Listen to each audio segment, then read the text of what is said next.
রাধে রাধে বন্ধুরা, সবার প্রথমে জানাই তোমাদের শুভ জন্মাষ্টমী শুভেচ্ছা। তো তোমরা কে কে জন্মাষ্টমী পালন করছো কমেন্টে অবশ্যই জানাবে। তো দেখো, গোপসোনার প্রিয় খাবার হচ্ছে তালের বড়া। তো তালটা নিয়ে নিয়েছি আমি, তো নারকেল এখানে কুড়িয়ে নিচ্ছি। দেখো, এই যে দেখো, তালের বড়া যা কিছু লাগে সব কিছু দিয়ে রেডি করে নিচ্ছি। বড়াটা ভেজে নেব এখন। তো বন্ধুরা, ভিডিওটা দেখতে থাকো, ভালো লাগলে কমেন্ট লাইক অবশ্যই করবে। তো এই যে দেখো, কটা লুচি ভেজে নিয়েছি। তো বলছিল মাম্মা লুচি বানাবে, তো এই যে দেখো বানাচ্ছে, ভালোই বানাতে পারে। ও আমাকে হেল্প করছে যেটুকুই পারে। তো এখানে সবজিটা বানিয়ে নিলাম আমি, এখন খিচুড়িটা বসাবো।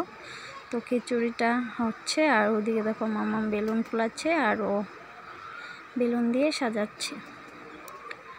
তো আমাদের গোপসোনার বার্থডে বলে কথা, তো বেলুন তো লাগাতেই হবে। এই যে দেখো ঘরের অবস্থা কি হয়ে আছে। তো সব গুছিয়ে সব রেডি করে এখানে দেখো আমি শাড়িটা পরে সিঁদুরটা পরে নিচ্ছি। তো বেশি কিছু সাজবো না, শুধু শাড়িটাই পরে নিয়েছি। এত গরমে একা একা সব পারা যায় না, তো যেটুকু পারছি তোমাদের সাথে শেয়ার করছি। তো বন্ধুরা, ভিডিওটা লাস্ট অবধি দেখে আমার পাশে থেকো। ওই যে দেখো, গোপসোনাকে স্নান করিয়ে নিচ্ছি।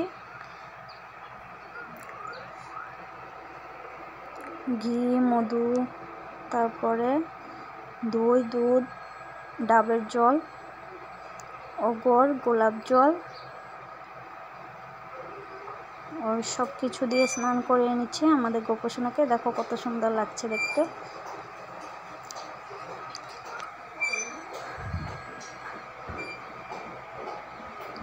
তো দেখো বন্ধুরা, ডাবের জলটা তো দিতে ভুলেই গিয়েছি, তো দেওয়া হয়নি।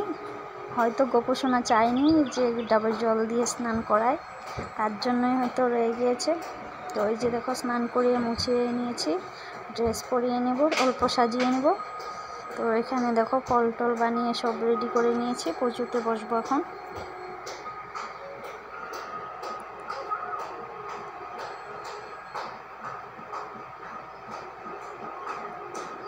এই যে দেখো, আমি আরতিটা করে নিলাম।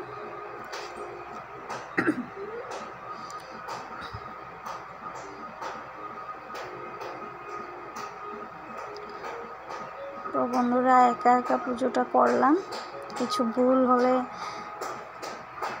কমেন্টে জানাবে তোমরা কিভাবে করেছো। তো এখানে পুজোটা শেষ হলো। তো এখানে দেখো আমার বর আর আমার মেয়ে প্রসাদটা খেয়ে।